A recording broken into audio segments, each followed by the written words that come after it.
Okay, so don't stand on the sideline when wrongdoing is occurring and just not call it out, because you'll get all sorts of flack for that. Yeah, all it takes for evil to succeed is a few good people to do nothing. Yeah. We made it, man. I'm going to shout to 3, and can I just get everyone shout the word freedom? It's going to get the vibration higher in here, yeah? Yeah? Yeah. 1, 2, 3. Freedom! Bang. All right, cool. King, thank you for being here today. It's nice to see you. Thank you. I first came across your video on the Constitution about freedom in 2020, I believe it was. You were standing there in a suit, and it blew me away. It was one of the first times I recognized someone was actually trying to empower us with true education. So today is June the 15th. We're in Runnymede, where it was sealed in 1215. Yep. And the king has arrived, and he's on the seats, and we're just gonna talk, man. Can I get a round of applause, please? So yeah, man. I've got some questions to ask, but I'd really like to just kind of leave you to open up the space and share what's on your heart right now, and it's got to be valuable for us, man. We're actually trying to find remedies out of this. So please, King, could you introduce yourself? Okay. Thank you very much. It's great to see everybody on this beautiful day in Runnymede. Yeah, my name is William Keyte, and I'm a constitutional law researcher. That's normally a bit of a killer of conversations. Normally people kind of walk off in the opposite direction at that point. But it actually should be the subject that we're all really passionate about, because that's the thing. Understanding that constitutional law is the thing that gives us our liberties. It's the thing that keeps government out of the way doing its thing that it should be doing, which is effectively be nothing more than supporting our living, allowing us effectively to live a kind of an anarchist lifestyle, which is basically conducting ourselves, being self-masters, being responsible for ourselves, and then all the sort of the government type stuff stays out of the way. And it's the constitutional law that places the limitations on government so that they are actually contained and behaving themselves. So that's the point. That was what it was all about for me. And central to the constitutional law, of course, is the thing that this is all about here, this place at Runnymede, which was the signing of the 1215 Magna Carta, the Great Charter. And that's still relevant today. And the establishment is very good at sort of gaslighting us and confusing us a little bit about this. So on the one hand, they'll say, yes, it's amazing. You've got signs up everywhere talking about Magna Carta and how important it is, and it's the basis of our rule of law. And then on the other hand, they'll say, no, that's not really very important anymore. We actually produce laws, and we've repealed a lot of that, which is not true. So there's a lot of that kind of stuff going on, so quite deliberate confusion. So maybe what I should do is just clarify a few things there. Please. Before I do, actually, just we'll go into questions and things that you might have specifically, but the most important thing, and my friend Suk here can back me up on this, it's about the logic, really. Because you don't have liberty and you don't have freedom unless the people themselves are giving themselves their own liberties, are defining the edges of what is morally acceptable within your community. Yeah, the things that you would rightly get punished for. Yeah, so who should be judging that? Yeah, it's the people themselves that should be judging that, because that's the only way that you can have an equitable society. You can't do it any other way. Anything else you want to add on that, sir? On the logic behind simply the fact that if you don't have that in place, you've got a problem. No, absolutely. If you don't have that in place, you've got a problem. And how is that put in place is ultimately Magna Carta dictates that you have to have an independent judiciary.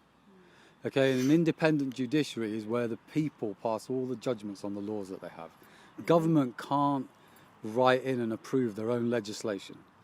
Okay, the government is the legislature and they write legislation, but it's the people in an independent judiciary with independent courts that keep the system honest. There's a reason we don't get to audit our own business financial accounts. Right?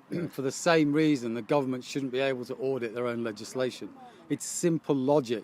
That logic is timeless. It doesn't matter whether it was 1215, 849, or during Christ's time. The logic doesn't change. Yep. That's quite straightforward. So a lot of the time you hear a lot of distraction and a lot of, this element of a technical detail isn't right or that isn't. It's negligible.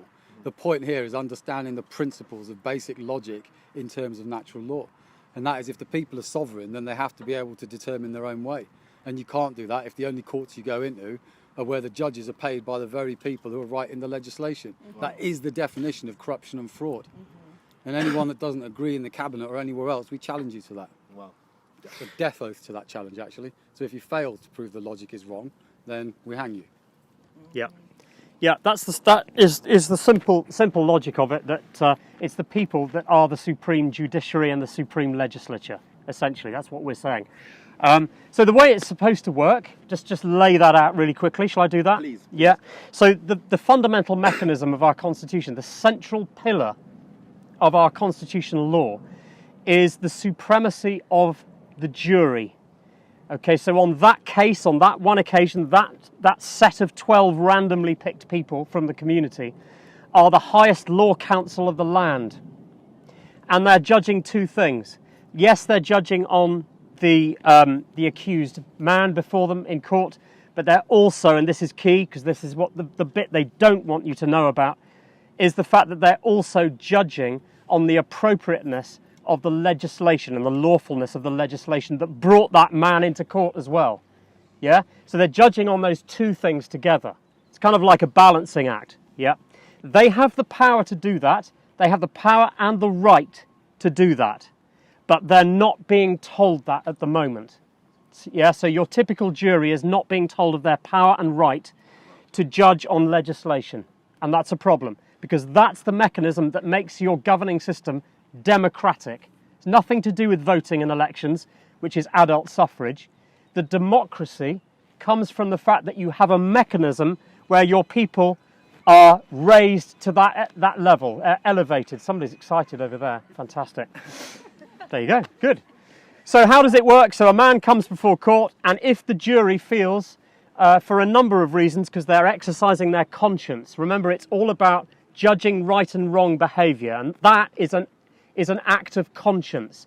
What they're looking for is mens rea. They're looking for, has this individual that's come before us, have they committed mens rea, which is basically, is there malice? Is there some kind of malicious intent in what they've done? Yeah, and this is the whole point, is that any justice that's judged by the people through that human conscience is like a custom solution for justice. As opposed to legislation, which is the way that it works at the moment, is that you actually get punished by the legislation itself automatically. Okay, now you can have legislation under our properly functioning constitution, but it's not supposed to have the power to punish by itself. All it's there to do is to bring you before the court of those people for them to make that human judgment. Yeah, so it's always a human judgment according to moral conscience. That's the way it's supposed to be. It's a custom solution, as opposed to the legislation the way it's operating now, which is a sort of off-the-peg solution. Yeah, it's like modelling human behaviour ahead of the time. Yeah, trying to chop it up and make it algorithmic and program it, which is like what they do with everything. You know, they're always trying to do that. Yeah, but that's the problem with it.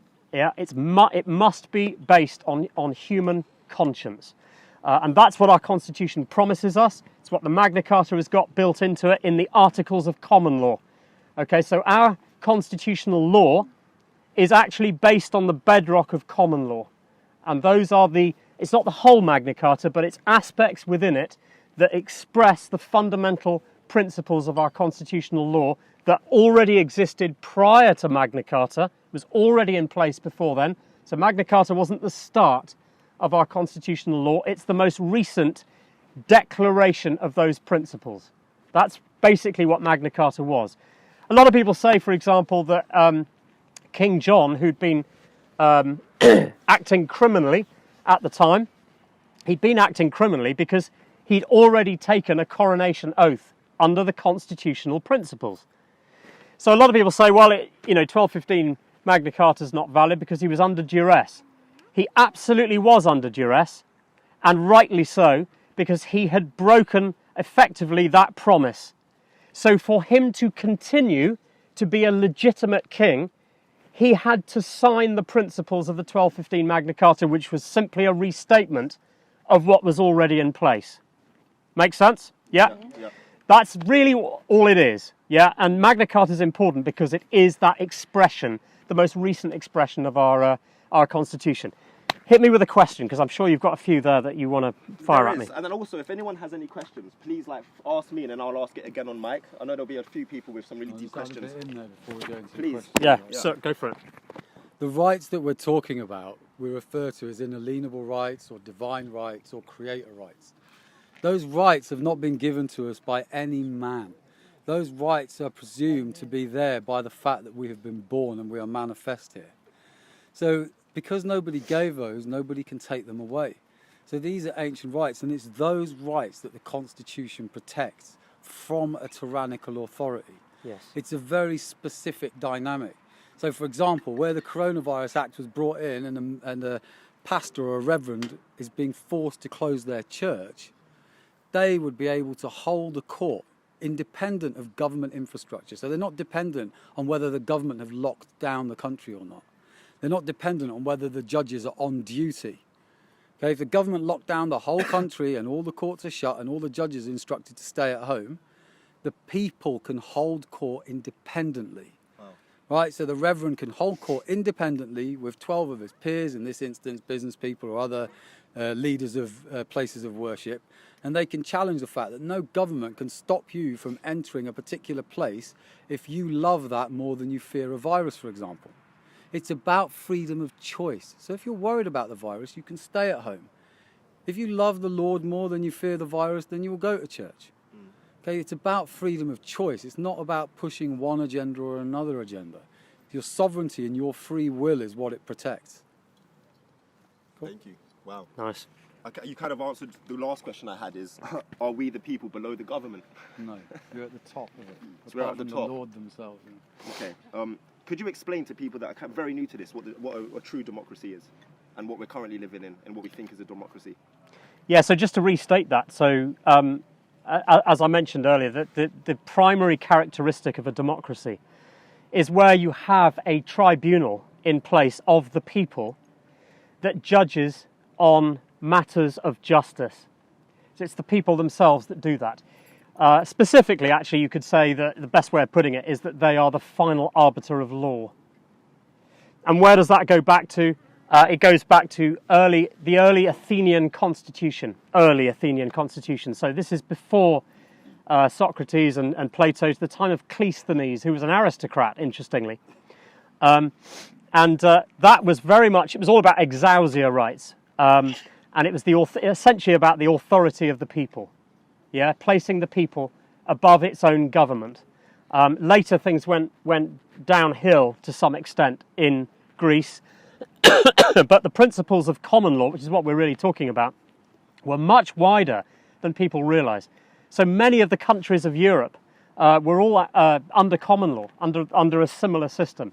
And the same things that are expressed in our 1215 Magna Carta were expressed hundreds of years before by others in Europe. So Emperor Conrad of Germany, for example, 200 years before Magna Carta, expressed almost the exact same thing as Article 39 of our 1215 Magna Carta, which is basically that you can't lose your freedom, you can't lose your property except by the law of the land, legem terrae, that specifically means the common law and the custom, and by the judgment of your peers. Yeah, that's absolutely key. And that was 200 years before Magna Carta in Germany as well. Yeah, so many of the countries of Europe were also operating under that as well. So that was a democratic constitution. If you're talking about a democratic constitution, that's what you're defining. It's not really about voting in elections and majority voting, although that can be considered a characteristic. The primary characteristic is that tribunal. Natural law tribunal is the key. Does Parliament still exist? Does Parliament exist now? Yeah, and governments, or have they been dissolved? Maybe Mandy or Angie or someone can. Where are you? There they are. Maybe you could word that better, right? Because haven't they been dissolved now?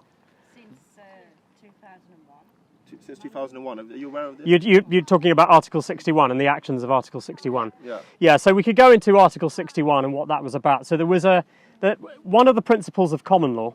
One of the articles of common law, I should say, is Article 61, which is what is described as the lawful rebellion article. Restoration Amendment. The and you sorry, Restoration Amendment. Restoration Amendment. What Ken's you talking about? Restoration Amendment to restore the rule of law. To restore the rule of law. Yes. But Article 61 specifically is basically the lawful rebellion article. It's known as that, and it gives us the right, when it's invoked, to distrain and distress the unlawful government and to transfer our allegiance to the barons or the lords who then invoked that article. And the interesting thing is that did actually happen in 2001. Was it February, March 2001? I forget the date. 23rd of March. 23rd of March. 2001. I should know that, shouldn't I, off the top of my head? Big date. Yeah, exactly. So that did actually happen. That's a real thing. It wasn't denied by the Queen's private secretary, Sir Robin Janvrin, I think it was at the time. Yeah. It wasn't denied. It was reported in the press as well. So that whole thing did actually happen. It's a real thing. My feeling is that acting under Article 61 is something we should all be doing. It's not a technical thing so much, I tend to feel, but that's just my feeling. I feel it tends to be, or should be, based on principle, on general principle, which is effectively that you are calling out the wrongdoing, you're calling out the lie, and you are standing in defence of the truth. That's what Article 61 is essentially doing. Yeah, and our Constitution. Yep. And the reason why I say that, and it has to be principle-based, is because the Constitution is not a contract between us, between the people, and the king, or as sometimes it's portrayed as that. It's not actually binding or compelling the people to do anything. What it's really there for is to limit government. Okay, so therefore what it's not stating is what the people themselves should or shouldn't be doing, more than what is already expected of them under under universal natural law, which is to stand with truth. Wow. So that's effectively what Article 61 is calling us to do. Do you want to add? Anyone want to add anything to that? Yeah, so really in Fisher-Price terms, what does it say? It says if you recognise that the government has become tyrannical, you have a duty to oppose it. Absolutely. To call it out and to oppose it and to peacefully and lawfully restrain it and obstruct it at every single possible juncture. So stop paying your taxes. Wow, perfect. Right? Tax rebellion. And actually, you're not the rebels in this. The rebels are those who subverted the Constitution. So personally, I don't call it lawful rebellion. I call it the Restoration Amendment, because you're restoring the rule of law that has been subverted from the people. So maybe slight semantics. No, that was perfect. Yeah. Absolutely Okay. perfect. The other thing is, what you're actually pledging your allegiance to is the sovereign people. Okay, the barons or the rest of them are not the ones you're actually pledging your oath to in flesh and blood. What you're pledging your oath to is the principle that they stand for. And the principle that it stood for is that the people are sovereign, and until that gets put back in place, everyone has to basically obstruct the establishment. And stand up, and we're doing this under Article 61, especially in our group, Magna Carta Article 61, and we've been doing it since 2020, and a lot of people have been opposing governments and local governments, and we've had some losses, but we're getting success as well. Basically, all we want them to do is answer some very, very simple questions, which up to date they're not prepared to answer. Well, that's unlawful by itself under the public servants and all this. And basically, all the Queen is the head of state, which is she's just the head public servant. She's got a duty to the people under her coronation oath, and that's to serve and protect the people. And that's under the Constitution. And what Article 61 for me and our group and for Will and everyone else is, we just want to reserve our rights and preserve our rights and get to the truth. Yep. Get to the truth. That's all we want. We want justice. We want simple questions answered. And if you want to join the Magna Carta group, we'll hand the cards out afterwards. We're on Telegram. We support Will, and we'll support any group that's standing up, because if you're not standing up right now, you're actually making tacit agreement, silent consent. So by not standing up, you are agreeing with everything that they are doing. That's how it works. Yes, that's a fundamental thing in natural law. Just briefly, just to say that is that standing on the sidelines when wrongdoing is being done and not doing anything about it is that actually, and it's a measurable thing in the universe, by the way. That will bring you all kinds of things, nasty consequences. Yeah, the universe is not kind to anyone who does that. So that's a principle in natural law that you will discover, you will find it, you will see it. Yeah, you can witness that. Okay, so don't stand on the sideline when wrongdoing is occurring and just not call it out, because you'll get all sorts of flack for that. Yeah, all it takes for evil to succeed is a few good people to do nothing. Yeah, absolutely. Gunshots. Angie, do you want to say something there? It was just, I thought Mandy was going to talk about how it was invocated. Will basically covered that because obviously it was... Well, Tony Blair was the culprit that started all this. He signed a treaty called the Treaty of Nice, which basically was giving away all our privileges and rights and our sovereign rights. That was the last straw. I mean, it goes back further anyway, when Ted Heath put us into what was called the common market, what we know today as the EU. But the thing to remember, though, on that, is that the condition of lawfulness, even back decades before that, or even hundreds of years, was already unlawful anyway. Yeah. So this is one of the reasons why I say about Article 61 now. Yes, it's a useful mechanism, and we should use it, and we pay heed to it. Yeah, but actually, just calling the governing system out generally under the Constitution, that's kind of the same thing. It is. And keeping in mind all the time that the most important thing is the sovereignty of the people over their own government, which is not done by voting in elections, but how is it done? I'm testing you now. Trial by jury. Okay, and full jury independence, where the jury has the right to judge on the legislation, on the appropriateness of the legislation. Because without that, the people don't have the power. Yeah, forget voting. We know that doesn't work. Yeah, the whole point is that the Constitution provides this hidden mechanism that they don't like to talk about, right? So you only have your sovereignty if you're in charge of the legislation, and you only get that through a natural law tribunal where you are judging on justice, and your government simply is forced to carry out your judgments. Yeah, and that was all out of kilter way before Article 61. Okay, so that's important to remember that. The Treaty of Nice was like the last straw. Yeah, it was a technicality, and you know that's the important point. Somebody had a question. Do you want to? She asked if you could repeat that one more time, because that was a juicy sentence. A juicy sentence. What was the sentence? You have to watch it back on the video. Wow, I don't know what it was I said, but the whole thing about trial by jury and just being in charge of your own sovereignty. So the people are the ultimate judges. They are the final arbiter of law. Yeah, they are the authority over their own government. So how do we gain that charge of our own legislation? Now, Article 61 will be a start, but it's got to be sheer numbers. Yes. Because the problem we have at the moment is the government is simply ignoring it. They're ignoring the limitations that are lawfully placed on them. Why? Because we, the people, have allowed them to do it over an incrementally long period of time, a massively long period of time. We're talking certainly decades, if not centuries. Things started to go wrong centuries ago. Okay, and that's how wildly off track things are. Okay, I don't think it would take that much to correct it, because the system is actually set up correctly to function.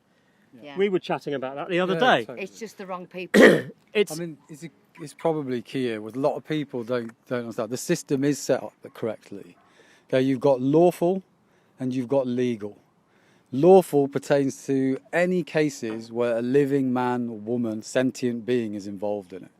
So, the government has infringed on your rights, therefore the law is invoked. Legal is there for all the non-living entities. So, for example, corporations, government, institutions, charities, quangos like World Health Organization, NATO, United Nations. All of these different setups, all these different corporations have a separate set of rules to govern them, because they don't have the same rights as the living, which, when you sit back and think about it, makes total sense. The corruption has occurred where they are basically commoditizing the living sentient beings and processing them as though they are corporations. Okay, and that's what you have to realise. The reason they've removed the courts of law and have only left legal courts in place is because everyone is being processed as a commodity. You are not being processed as a conscience. Okay, and that's an important part to realise the difference between lawful and legal. Freedom! Hi, man. So, we're back. We're in the sun. Just, we're going to do some questions. A lot of people just want to be able to, you know, share. So, do you want to come forward, sister? And yeah, thank you. Sorry, I'll just get this.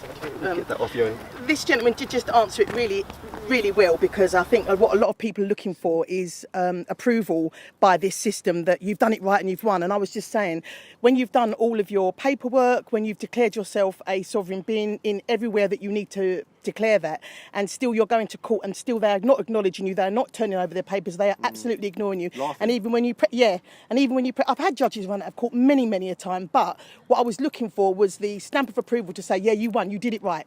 And I think that's what I was asking for. What do you do at that point when you've done everything you do? You say, like, well, now you need to actually own up to it. But my friend here said, they are unlawful people. Why are you looking for judgment and acceptance from them? So it's about the internal approval, the internal acceptance, the internal understanding of who you are and who has any rights over you. It is about what you believe about yourself and not waiting for approval from anybody else. And I think that's really important, because people give up when they don't get this seal of approval or the letter back or from the Attorney General or this or that, and they go, oh, I didn't do it because they didn't say yeah. Then, like he said, they're never going to say yeah, because if they say yes to me, they're going to say yes to the whole world. You and know your they won't truth. have that. You know your conscience. Thank you. Right, and when you know that, you don't turn your face from that truth. It doesn't matter whether other people acknowledge it or approve it or not.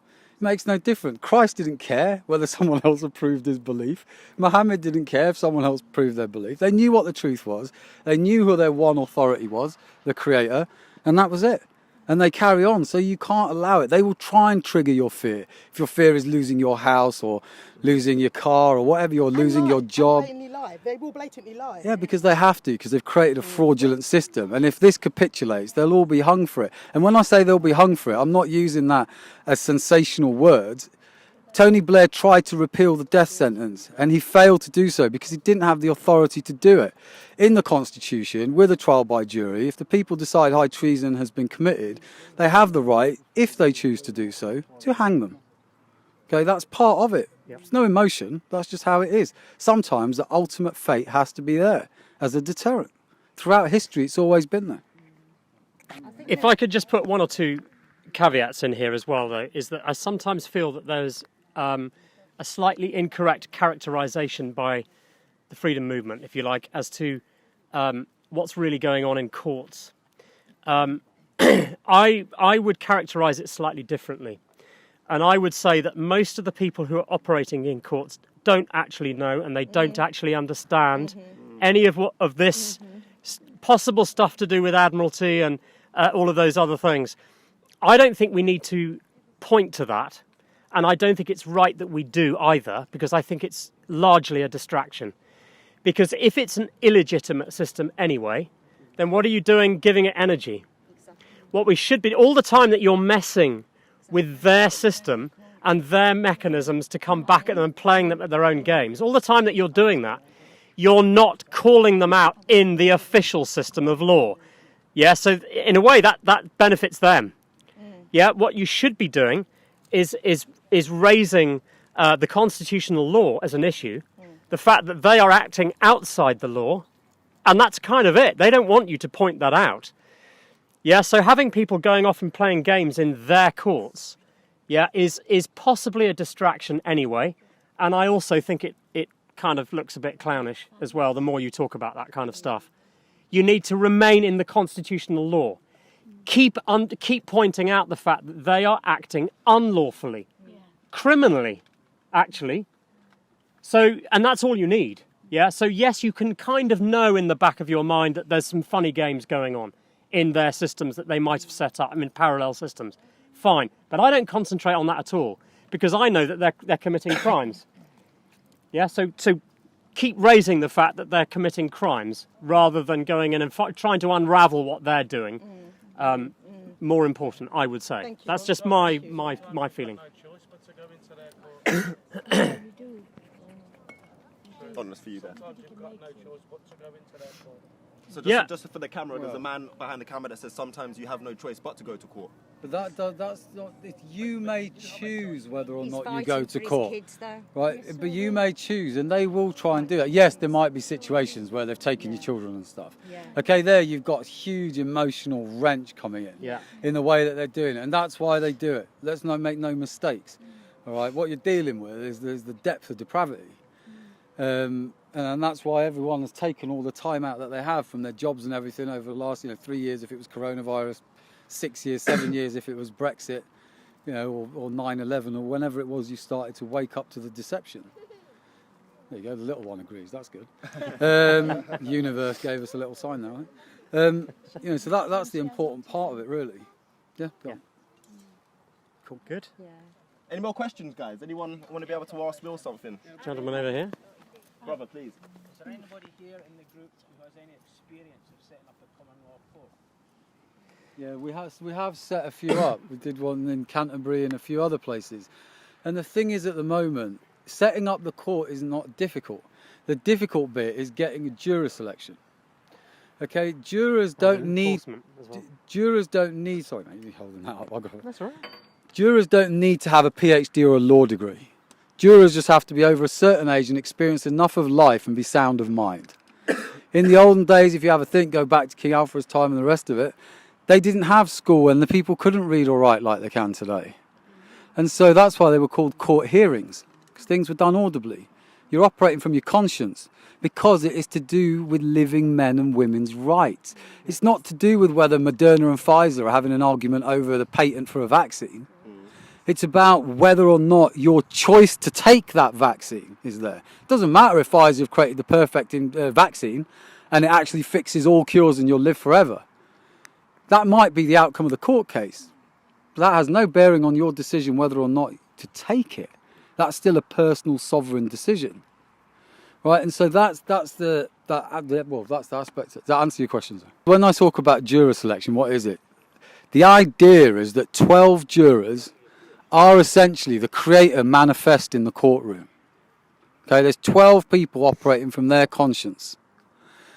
And the problem we have at the moment is that people's arguments are stuck in duality. They're stuck in the anti-vax, pro-vax. Leave or remain. Trump or anti-Trump. Right, or whatever it is. They haven't come to the determination that what it's about is freedom of choice. Everyone, I don't know anyone that doesn't want freedom of choice. LGBTQ, BLM, everyone at the end of it, those people who, apart from those who are organising it, those people at the bottom all want freedom of choice. And the common law courts are there to protect your freedom of choice. So the jury have to have a cross-section of society in it. You have to have people that are pro the legislation and anti the legislation. Because it only takes one jury member to say that I think that infringes with my rights for it to be wiped out. Wow. It's not a majority mob rule thing. One person can decide that is infringing on my rights and that's enough for it to go out. Wow. Right? And that we would call it, and want of a better phrase, is what I refer to as the protected hermit dynamic. Okay, if one person chooses to live in the Highlands completely alone in their own way, as long as they're not causing loss, harm or injury to anybody else, it is our duty to protect their right to live that way. And it is their duty to protect our right to live that way. That is how democracy allows each person to live under the rules that they choose, as long as they're not causing loss, harm or injury to anybody else. Right, so the problem at the moment is that people need to start getting out of this political sides, left wing, right wing, and all this duality bullshit, and get to a point to find the truth is about free will and sovereignty. So to get to that point, people from both sides of the argument first have to respect the fact that actually you can both do as you want. Yes. And the system we're proposing is so you can both do what you want. If you want to take the vaccine, I don't have a problem with you taking the vaccine. If you don't want it, don't take it. I'm not bothered about whether or not you take it. What I'm bothered about is whether or not you have the choice to take it. And ideally, that'll be on honest information. But in this world we live in, you can't guarantee honest information all the time. So it has to come through education, critical thinking. We have to take responsibility for our actions, not blame the government for what they're doing. The government, like a rabbi said, awesome video, I'll have to dig it out. He said, the government were always tyrannical. The establishments and the empires were always tyrannical. They're playing their part really well. What part are you playing? They're playing the part they were supposed to play. I'm glad you said empires because it's global. It is global. It's a global thing. Yep. Just to absolutely spot on. I mean, just to add to that, this is actually an awful lot about us. You know, we've ended up in the condition of slavery, if you want to think of it like that, because you only have to touch the sides of it and you'll see that it is. Yeah. We've ended up in that position largely because of our lack of assertion and of our boundaries and the lack of asserting our constitutional rights. So we're actually an awful lot to blame for this. And because it's gone so wildly off track, we've got a lot of work to do. And that means reaching a tipping point of big numbers. There's one thing I just wanted to clarify about courts as well, because you're going to reach a problem at the enforcement stage. So this whole idea of setting up your independent courts, they are meant to be independent, and even the system's courts really are meant to be the people's courts. Yeah? So that, in a way, what we should be doing is forcing the system back into how it's supposed to be operating. This idea of setting up parallel courts is not going to work just doing it off back, kind of, just completely independently in parallel, because you're going to have a problem when you get to the point of enforcement. What are you going to do when you need to enforce that? Yeah? So I'm not a fan of that myself. What I'm really a fan of is shaming the system in large enough numbers into getting back into the condition that it should be in lawfully. Yeah, by showing them the law. And if enough people were doing it, it would be there. It would work. Yeah. So I just wanted to make that clear that generally speaking, the people in the system do not understand how things are meant to operate. They're not taught properly constitutional law. Okay, and a lot of people say things like, oh, they're all, kind of doing things behind the scenes and they all know. No, they don't know, actually. That's a very cartoonish way of characterising it, which is very common in the freedom movement. And it's important that we educate, that we bring people on side in the legal profession and in the police. It's important that we do that. I just wanted to say that. I mean, the other part of it that needs to be independent is the executive. The police should be an independent body. They shouldn't be controlled by the legislature. That, again, will bring corruption. Yeah. Right? The reason they were constabulated. How it's supposed to work. Yeah, but they've all been created as corporations, like you have, each one of you, through various mechanisms, right, so that they can process you like a commodity and like chattel. But it's not supposed to be that way. The executive should be of sentient, living men and women, just like the independent judiciary should be, not of people that are paid by the very people who are the corruption and the tyrants. That's insanity. We suffer from huge mental health issues where we think the most important decisions in our lives can be made by the same people that make the rules. Yeah. It's insanity. Modern day slavery, People can go around, people think that going around telling people the truth will wake them up. This is one of the biggest myths of all time. Okay, the truth has been on cigarette packets for 40 years. No one stopped smoking cigarettes. Wow. If that isn't a social experiment to prove to you the truth doesn't determine bugger all when it comes to human behaviour, nothing will.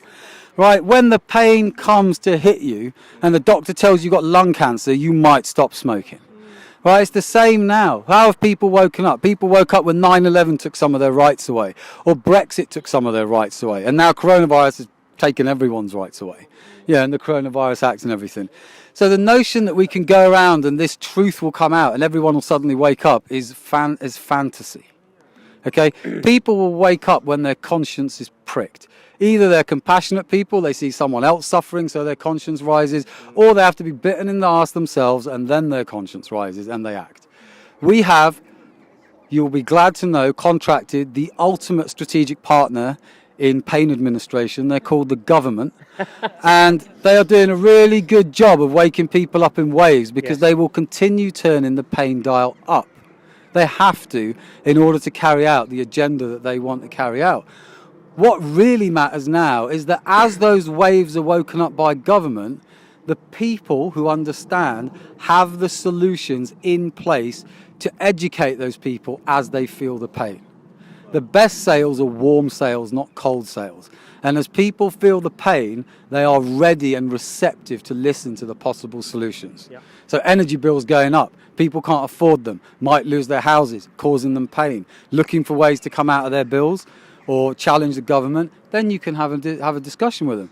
But if they're sat happy in their house with their 3 meals a day, watching EastEnders and the rest of it, they feel comfortable. They're not going to move at that point.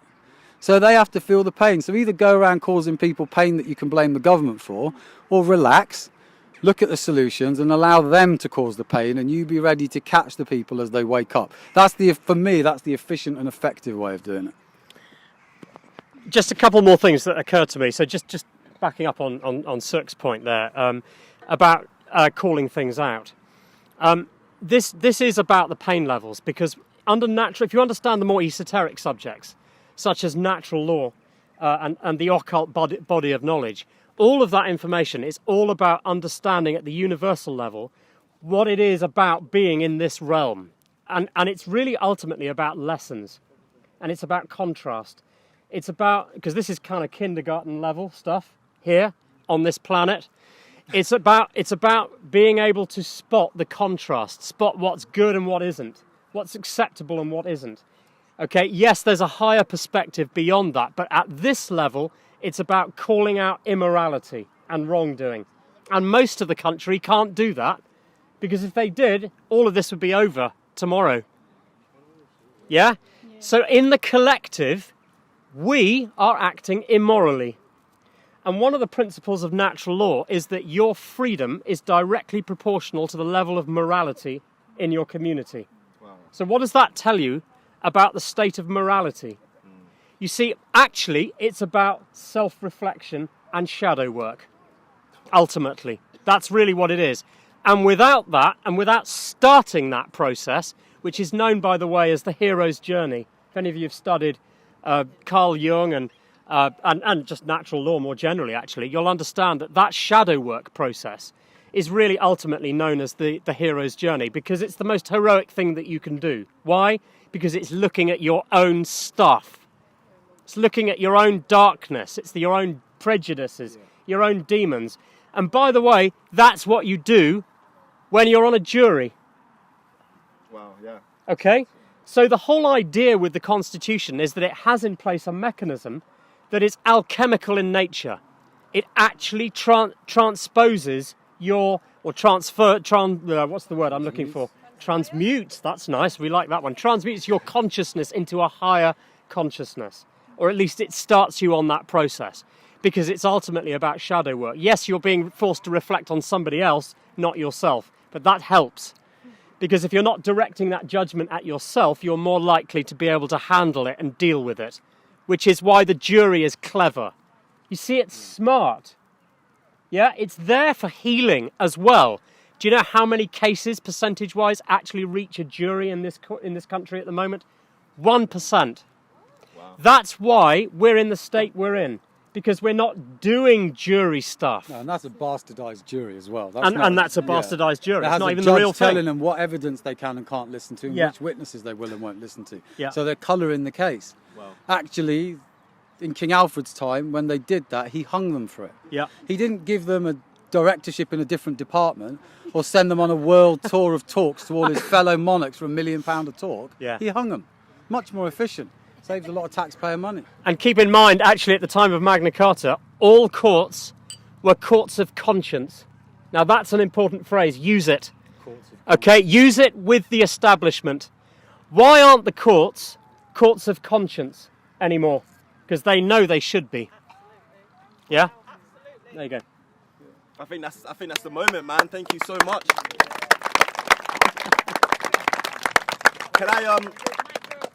Can I just say, I do subscribe to everything you've said, and I do believe that there is an element of free will.